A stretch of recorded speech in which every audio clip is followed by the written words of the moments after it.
Ici, c'est différent. On commence la discussion avec vous.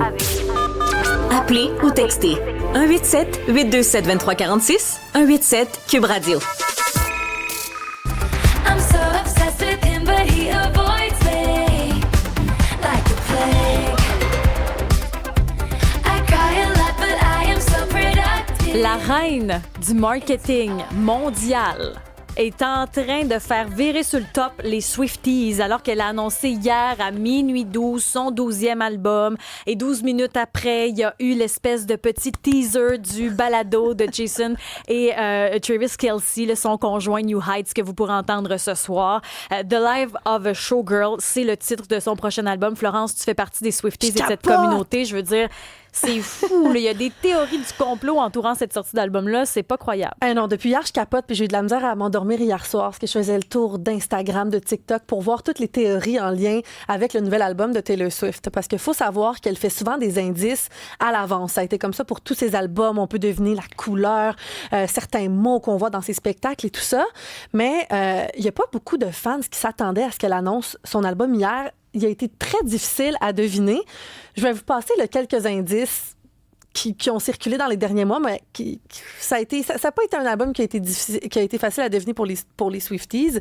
Le premier qui circulait beaucoup hier, c'était une vidéo de chat avec son chat qu'elle avait publié. On se rappelle qu'elle avait été nommée quand même par les Républicains là, avec Oui, la femme à chat et tout ça. Donc, c'est quand on la voit arriver au stade et tout ça avec son chat dans les mains. Puis, on la voit faire un petit sourire. Puis, il y avait une pancarte bien banale d'une section de spectacle. Puis, c'était le A12. Personne ne s'en était rendu compte, c'était pour le 12 août, date où son album est sorti. Mais là, il y a des spéculations, je veux dire, par rapport aux couleurs, parce qu'il y a du orange et du vert. Là, il y a des gens qui pensent qu'il y a une signification particulière derrière le choix des couleurs. Oui, en lien avec les couleurs, ça, il y avait des doutes que la couleur orange aurait eu un lien avec son nouvel album, parce que dans son spectacle, elle portait beaucoup de tenues dans les différents eras de la couleur orange, mais personne ne comprenait pourquoi. C'était pas affilié à rien.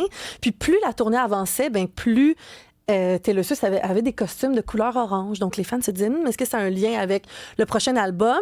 On essayait de deviner. Il y avait aussi une porte. Quand elle fait la dernière chanson, Karma, qui est destinée à Kanye West, on voyait une porte orange à l'écran. Puis, elle avait dit à la fin, See you next era. Mais là, on comprend que la porte orange avait un lien avec son nouvel album. Puis aussi en lien avec Kanye West, pour vous situer un peu, elle avait eu une grosse chicane avec lui en 2015-2016. Il avait écrit une chanson contre elle. Il avait fait une grosse campagne de salissage. Il était venu l'interrompre aux Grammys lorsqu'elle avait reçu son prix pour You Belong With Me. Son nouvel album, ce serait un peu une flèche contre lui parce qu'il s'appelle The Life of a Showgirl. Puis Kanye West avait sorti un album en 2016 nommé The Life of Pablo, de la couleur orange. Donc là, tout le monde pense que ça a un lien avec lui. Il y en a même qui parlent d'une référence avec la Statue de la Liberté aussi. Ça fait partie de notre théorie. Oui, ça. En lien avec les positions qu'on a vues de Taylor Swift qui circulaient sur les réseaux sociaux, de la façon quand elle portait ses costumes orange. Il y a aussi que la fin du Eras Tour a été le 8 du 12 en décembre, puis qu'elle a annoncé le 12 du 8 son album. Donc, c'est plein d'exemples de ce qui circule sur les réseaux sociaux, mais ce qui fait que les fans sont de plus en plus fous en lien avec ça. Puis il faut dire que la stratégie marketing fonctionne. Puis c'est pour ça qu'on a avec nous ce matin Florence Brouillard, qui est experte en images publiques et présidente directrice générale de Brouillard Communication, qui vient Bienvenue d'ailleurs... à l'émission. Bienvenue. Bonjour! Allô? Tu es fascinante à écouter. Ben oui, mais c'est une vraie Swifties. Puis là, vous vous êtes parlé dans les dernières secondes. Ben oui, parce que Florence m'a envoyé un texto disant faut absolument, Florence, que tu googles Taylor Swift.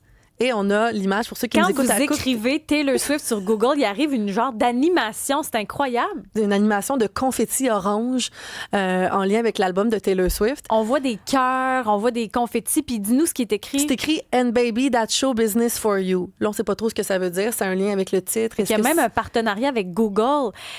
Le marketing. Mais comment? C'est une reine du marketing. On devrait, dans le fond, avoir... on devrait prendre des notes de Taylor Swift. Comment ça attire autant d'engagement, sa stratégie? Absolument.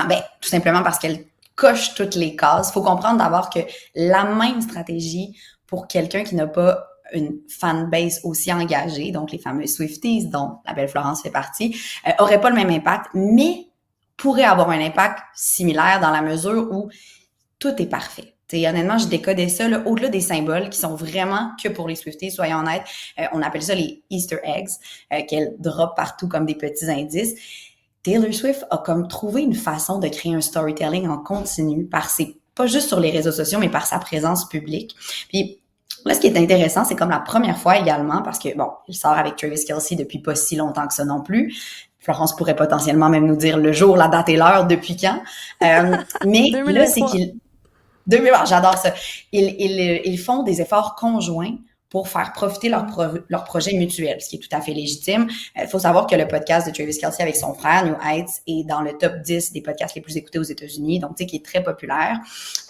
D'utiliser Taylor pour faire un teaser, que ce soit probablement dans l'épisode donc qui sort ce soir à 19h, où la date de release de l'album va sortir. Et là, je dis ça sous toute réserve, peut-être que non plus, mais on s'imagine que oui. Mais ça mousse la popularité, évidemment, du podcast. En même temps, ça permet de mélanger deux publics qui sont différents. Puis je tiens quand même aussi à dire autre chose. Travis Kelce, puis je pense que c'est pas anodin, fait la couverture du magazine GQ américain au mois de septembre. Il faut savoir que dans l'univers des magazines, le magazine de la rentrée, donc le magazine de septembre, c'est toujours comme lui le plus attendu dans l'année.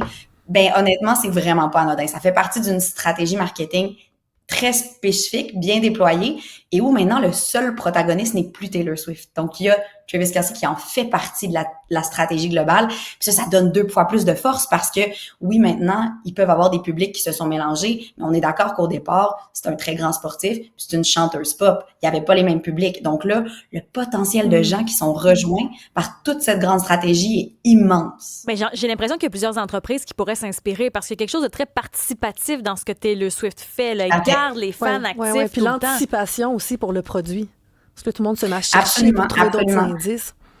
Tout à fait. Puis ça, c'est vraiment, moi, à mon sens, c'est les meilleures stratégies sur les plateformes sociales actuellement. C'est-à-dire que tout le monde a une présence. Puis il y a Beyoncé aussi qui fait quelque chose d'un peu similaire là, dans son dernier spectacle à Vegas. Elle a fait, il y avait des indices à la fin de son show, des indices symboliques, encore une fois, que seuls les fans peuvent décoder pour essayer de savoir what's next, c'est quoi la prochaine étape, où sera-t-elle, qu'est-ce qu'elle va nous proposer.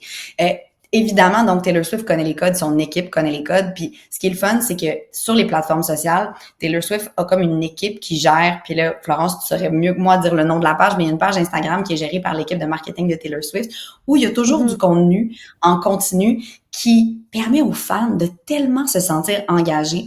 Puis je trouve que ce qui est à noter, qui est pas anodin, là, elle a pas besoin de tout cet engouement-là, parce que l'engouement, il est déjà là. On le sait que le Eras Tour, ce fut ce que ce fut. Et là, elle donne encore des nananes et des nananes jour après jour à sa communauté engagée. Fait que c'est pas genre, j'ai atteint ce niveau de popularité extrême. On se rappelle quand même qu'elle a été élue femme de l'année, je pense, il y a quelques années. Tu sais, là, c'est comme, elle continue à montrer à son fanbase, aux Swifties, qui sont importants, qu'elle pense à eux, qu'elle leur donne des indices. Elle les prend pas pour acquis. Ça, c'est très intéressant.